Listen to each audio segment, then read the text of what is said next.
Welcome to the Emerging Lawyer series at the Coffee Conversation Show powered by the Emerging India Forum TIF and a tech partner, Prime Infotech Solution.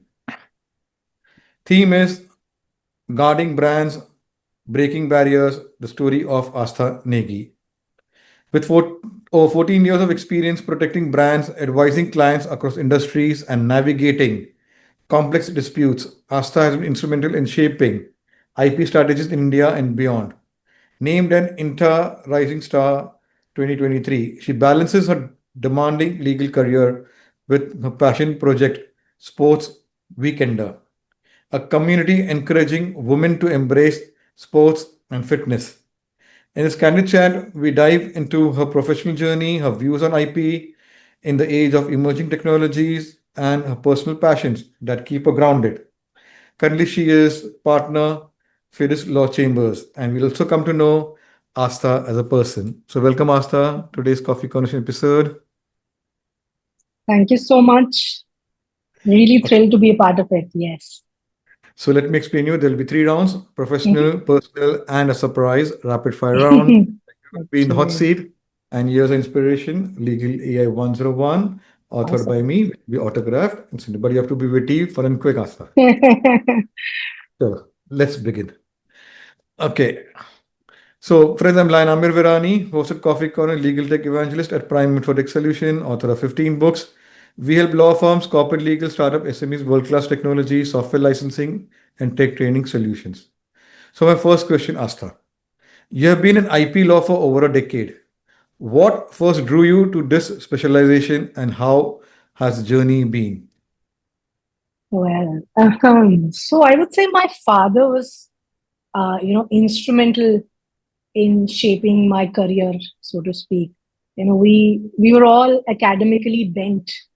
He retired as a professor of IIT Roorkee, and he was into polymers and plastics and all chemistry guy. And dinner table conversations would be about patents that he had filed. And he had a number of patents in his name. So I was obviously curious, always wanting to know what this is, what this space is. But, in my heart, I was more aligned towards arts and history and culture, politics, economics. So I took up arts as a subject, and that's where gradually was I was introduced to law, and that's something I took up as a graduation course.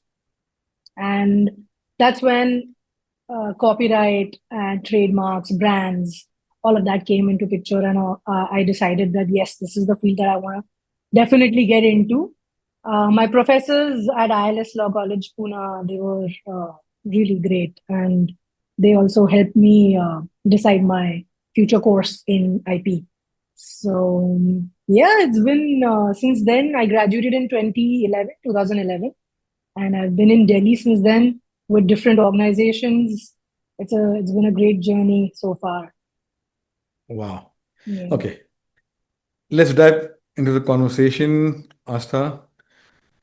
In today's fast paced digital economy, what's the biggest challenge brands face in protecting the identity? Hmm. I would say the speed at which misuse is happening. Back in the day, let's say even 10 years back, social media was not so rampant. I mean, Mm, definitely when I was growing up, we didn't have Instagram. Facebook had just about entered, I guess. mm, Even YouTube Shorts, all of that was not so big. So, brands spend so many years building themselves. They invest so much resources, money, time, and effort. But in one single click or, one single swipe, you see fake profiles cropping up, and, fake stores coming up in some of the countries. Even we've seen those kind of cases. And that's very disheartening because, at one end, you have your clients who have spent so much energy and invested in building a brand, and all their goodwill is eroded, in a matter of, days. So that's, I would say, that speed with which this is happening and the counterfeit is happening. That's even the law is not able to keep up with that challenge. I mean, yes, we have good laws, but even they can only go so far. So that's a challenge when we speak with some of our founders and some of our clients. It's I mean, we understand and empathize with their frustration, I would say. Wow. Yeah. Okay. So next one. You have worked on trademark disputes, copyright cases, and domain name issues. Which type excites you the most and why? Trademarks is my first love, I would say, more than copyrights and domain names. I mean, it's every brand has a story, the nostalgia behind it, the beautiful narrative.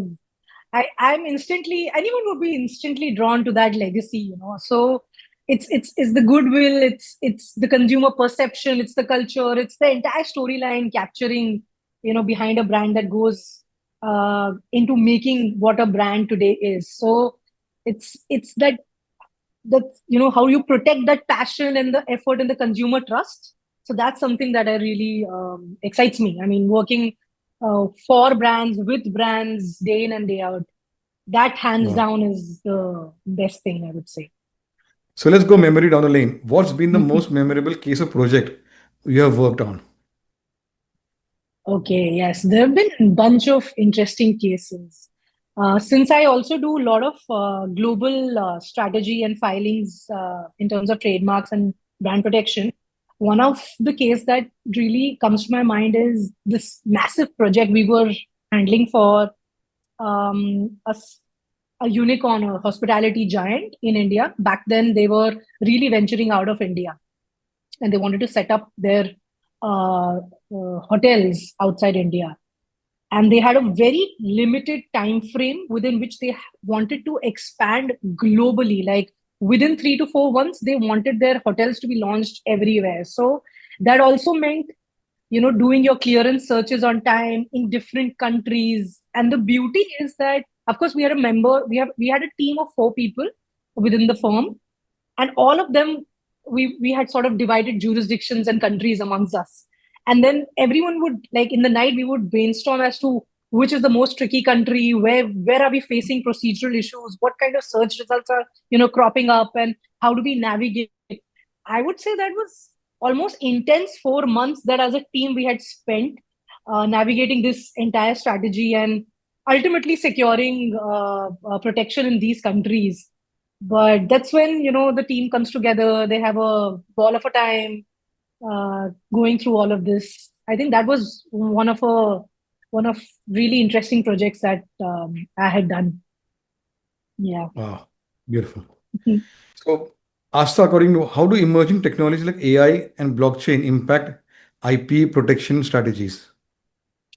Right. So I would say in our day-to-day life, the clients, at least the multinational corporations, they have, especially those working in software space, they've become very aware of how AI is catching up, emerging tech is catching up.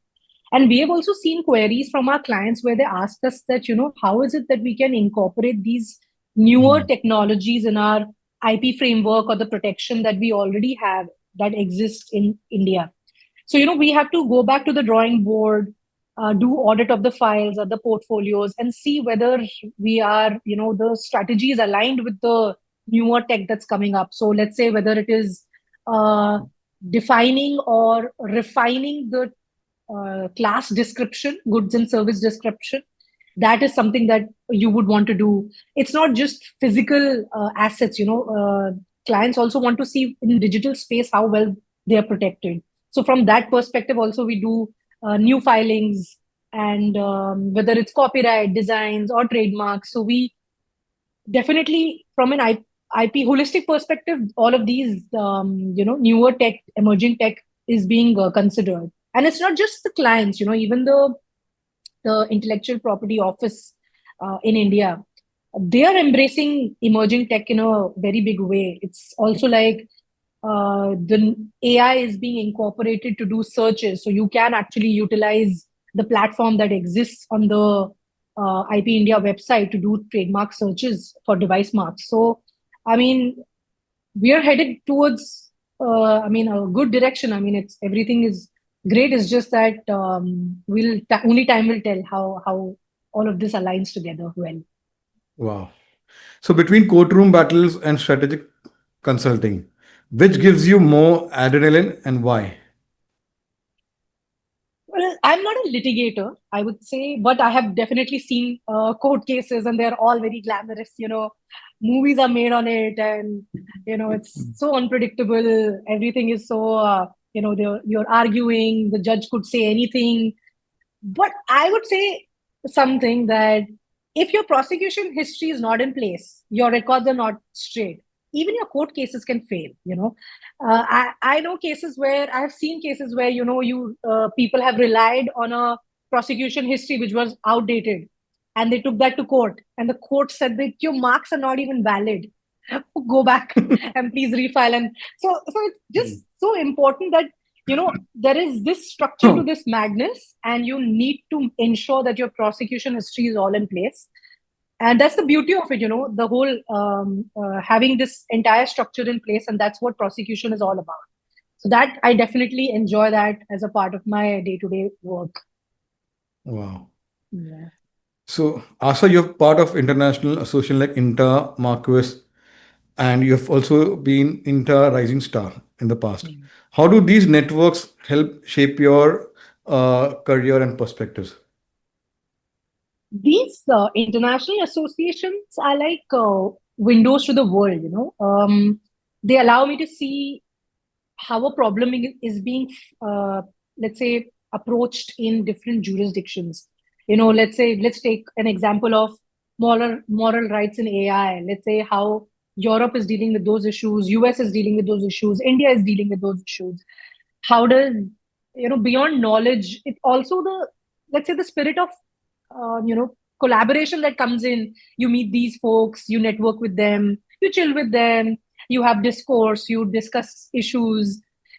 It's like it's IP is not siloed, right? I mean, everyone's coming together for the advancement of IP on these platforms, and rehashing and discussing these things on a global scale. That's fascinating, definitely.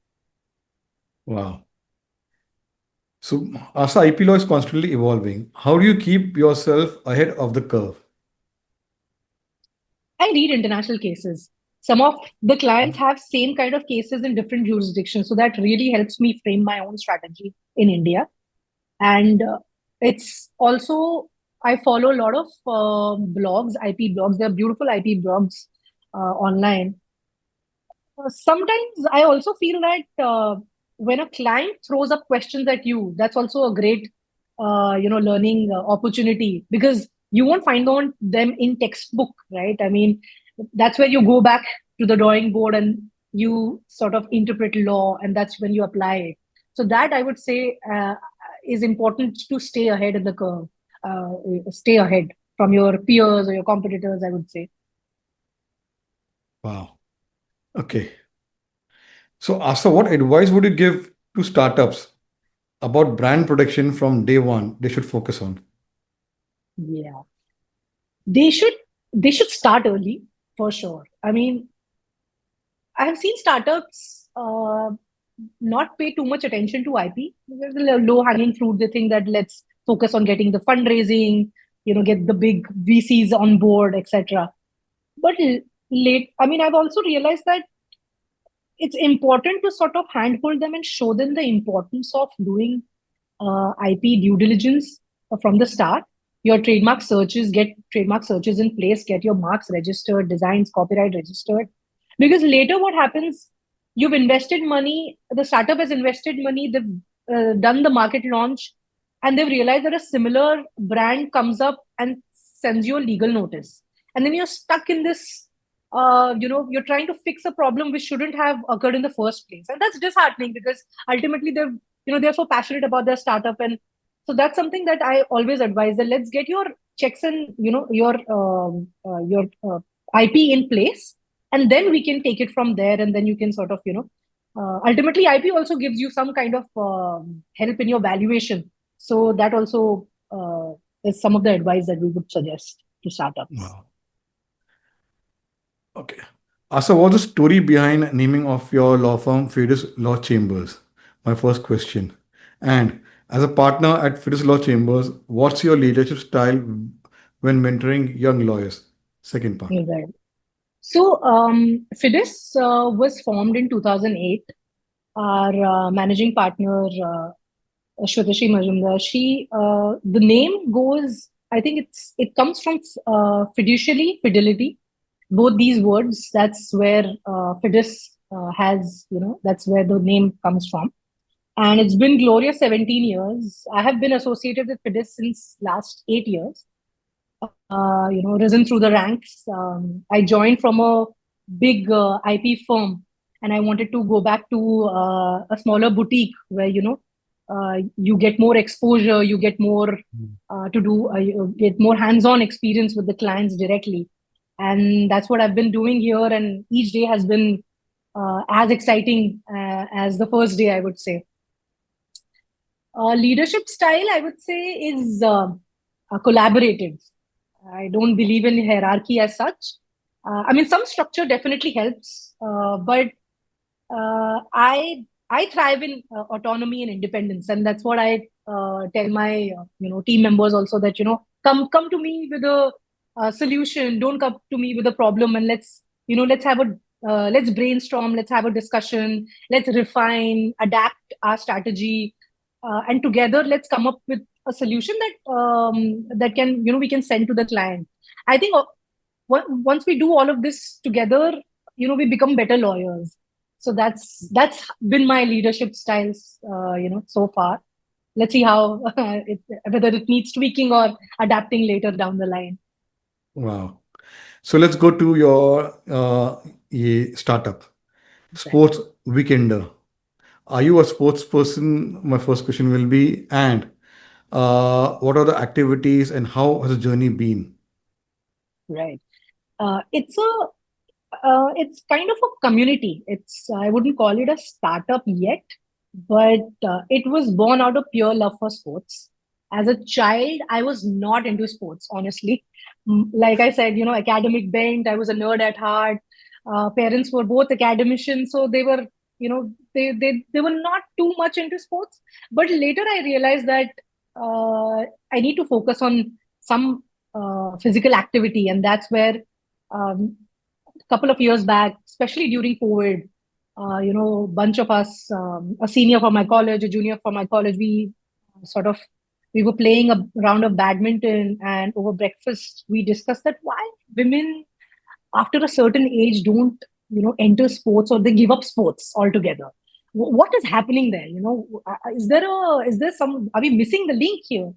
And that's where we realized that let's form a community of women, and sort of encourage them to take up sports as a form of fitness. All of this, honestly, has been possible due to Huddle. It's an app, it's a platform booking app where you can just book a platform to play, a venue to play any kind of sport, and you can actually get players also to play. So, sort of like that also helped in us in expanding this community further. So right now it's in Delhi NCR, and we play all kinds of sports. It's football, badminton, basketball, pickleball, paddle. Even we also have rock climbing and bouldering. Everything is happening simultaneously. It's a completely volunteer-run community. Anyone who's interested to host a game, they host a game every day. People join, and we keep some slots open only for women. So that's how we try to encourage more women to join Sports Weekender. That's interesting. Yeah. Yeah, I've been seeing a lot of apna ye lawyers pickleball women tournaments in Yes. Delhi, especially, Right. and there's another coffee speaker, Shubham. Mhm. He's also promoting and having apna tournaments for pickleball. Right. So it's a good thing. Yeah. Uh, and you're focusing not only for lawyers, you're focusing for women Yes. out there. Right. Right. That's commendable work you're doing to get, Thank as you you. said correctly, why women at a certain age should stop. Right. Thank you. So Yes. health and fitness works together. Right. Super. So my last question for your personal journey round, Astha, what advice would you give to young women lawyers out there who want to enter for this niche area of IP and brand protection? I would say uh, finding a good mentor helps for sure. And these days there are so many people who are ready and willing to guide younger generation of lawyers that are graduating. uh, don't give up on the passion, and just sort of ask questions. Read up. There's so much material now thanks to social media, YouTube, there's Instagram. Everyone's these days, everything is accessible online. All the beautiful blogs we have, case laws. Just read and apply yourself, ask questions, don't be afraid, and don't be afraid to ask for guidance as well. That is something I would say, especially to women, because sometimes we tend to keep quiet. It's I think probably it's just out of shyness or inherent nature of younger folks. But the more you are vocal, the more you ask questions. I think that will be great for your own professional journey. Wow. So let's go to next round and understand Astha as a person. Tell us about your family and formative years. You briefly shared, but let's hear more details. Okay. I mean, mine is a very small family, nuclear family. I'm originally from Dehradun, raised in Pune, but since last 14 years, I've been in Delhi and Noida now. Uh, like I said, everyone's into academics, and what I treasure most is going back home to Dehradun, where my grandmom, really takes care of us by cooking good meals, and we have my dog, and that's a great break from your mundane routine life. Um, Formative years were actually they were great. I mean, we were in Pune for the most of our time, and Oxford of the East in the great education. ILS was a great college. Ferguson was a great undergrad college, and Symbiosis, of course. Uh, I did my 10th and 12th from there. So uh, the city itself, very vibrant, culturally so strong. And of course, I know a lot of Marathi because of that. So that's all always helps. I have a lot of friends from Pune. We all are very close and they form a very great support system to me. I mean, even today. So even after like good 10 to 12 years, we are all together still. So that's something that I cherish definitely. That's beautiful. So, was it a hobby or interest which helps you to unwind and recharge? Football, for sure. I love playing football. So so these days I also do strength training, but when I'm not strength training, I'm playing football. And strength training is just so that I'm able to play football. So that's Okay. something that I really love doing. And of course, I'm still a beginner. I just started this journey 3 years back. So every day is a learning day for me. Dribbling, passing the ball, it's just amazing. Wow. So, Asta, if you could spend 1 week doing anything non-legal, what would it be and why? Week. I would actually just promote my sports weekender community. One total week, I'll promote it on all social media. I will probably physically go, and I mean, I'm not able to give so much time to other kind of sports, like football is my primary focus, but badminton, basketball, I would dedicate one full day just encouraging more women to just join the community and play whatever they feel like. So that full 1 week, I'll be completely dedicated to my passion project. Wow. What's a traditional festival you absolutely never miss celebrating? I'm not a very religious person, honestly, but anything to do with whatever, any festival or any time that can take me back home to Dehradun, and just spending time with your family, unwinding, tuning off, kind of, and eating good food, home food. just that is something that helps me recharge, I would say. Wow.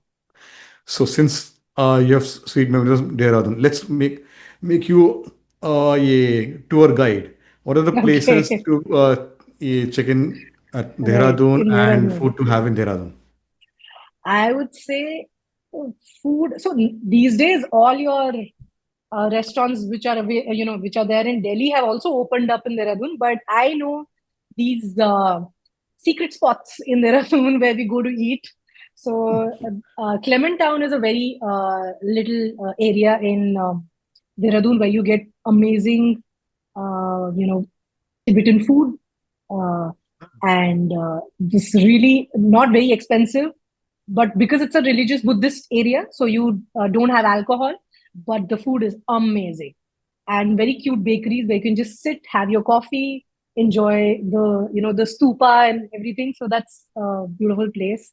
There's another hidden spot in Dehradun, which not many people know, but towards the Masuri Road, when you go up, there's this little place called Purukul, where you just to climb down, and there is this beautiful river flowing, and that's not a tourist spot, and that's where I take my dog sometimes, take my friends, sit there, have coffee, have your Maggie and momos. That's also a very hidden gem of Dehradun. There are a lot of hidden gems not many people know, but in a way it's good because then you don't want your the regular tourists coming there and just destroying Yes, everything. That's what keeps happening in the hills. So that's a big challenge that the hill stations are mm, facing these days. But yes, I I know, would I know. recommend these places to Dehradun. Beautiful. So if your friends had to describe you in three words, what would it be? Oh, please don't ask my friends. But I would say authentic in a way. I It's very difficult for me to hide my expression. So if whatever is there will be on my face. So it's in that sense, I would say very authentic and genuine. I can't hide my feelings. That's for sure. Wow. So, since there are a few months remaining for 2025 to come to an end, what are your plans or goals for 2025 personally and professionally? Professionally, just keep doing what I am doing. 2025, there's a lot of projects in the pipeline, some uh, conferences that are coming up, some networking that I'm really looking forward to sort of build my own brand. That is something I have consciously started working on now. Uh, like you say, this is the emerging lawyer series, and that's where I want to sort of also showcase what Astha stands for. So that's something I'm consciously trying to build uh, from now onwards. My 15th year in the profession, that's somewhere I am headed professionally. And personally, just take my passion project to the next level. This year, I am thinking of attending some sports events, conferences that are happening in Delhi.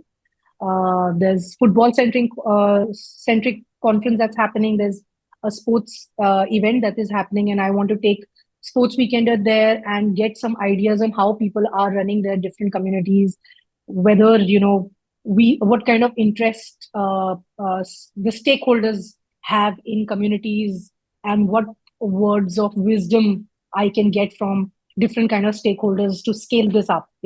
Because like I said, it's a volunteer run community. I mean, I'm not investing, it's all my money that I'm putting in. So I need to definitely have some clear path forward for this community to sort of be the next big thing in Delhi NCR. So that's my plan.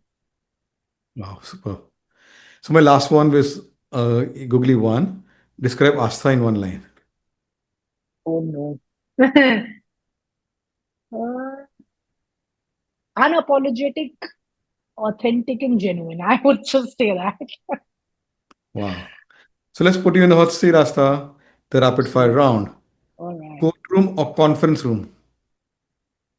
Hmm. There's a conference room. Your go to comfort food? Japanese cuisine. Wow. Your favorite color? Pink. One word that describes your journey. Mm, one word. Ongoing. Wow. Best piece of advice received. Uh, Best piece of advice. I would say, well, my dad said that no matter the setbacks, in personal life or whatever it is, just keep going, you know, Hmm. don't give up. Wow. Favorite food dish from Dehradun. Oh, there is this thing called kafli that my mom and my grandma make. It's a green, it's a leafy dish. All your greens come together, and it's like a, and it has a mix of some kind of pulses also. It's beautiful. I haven't eaten that in a while, so I need to tell my mom to make it very soon. Wow. Your dream travel place. Antarctica. I will, Wow. there is a Nat Geo expedition that actually goes to Antarctica. It costs a bomb, but maybe once in a lifetime kind of a thing it's gonna be. Wow. Beautiful. Tea or coffee to recharge. Coffee. Black without sugar, definitely. Cheers. And you did well, Asta. Here's a book which will be sent to you with my Awesome. autograph. From the Awesome. legal battlefield of trademark disputes, IP, brand protection, to the sports field encouraging women to play, Asa embodies a rare mix of precision, passion, and purpose of community building. Her journey shows that protecting ideas is as much about safeguarding creativity as it is about empowering communities. Whether she's strategizing in a boardroom, advocating in a courtroom, or rallying women for a game of badminton, Asta proves that a true leader doesn't just excel in one arena, she creates her own. This conversation will inspire lawyers, entrepreneurs, dreamers alike to think bigger and live bolder. So subscribe to Coffee Corner Show where there are 500 plus coffee speakers sharing their professional, personal journeys, insights. Uh, Follow, implement in your life, and if it will be featured like Asta, visit our website, the Emerging India Forum, or a LinkedIn page, and a team will invite you and continue a conversation or cup of coffee. Take care.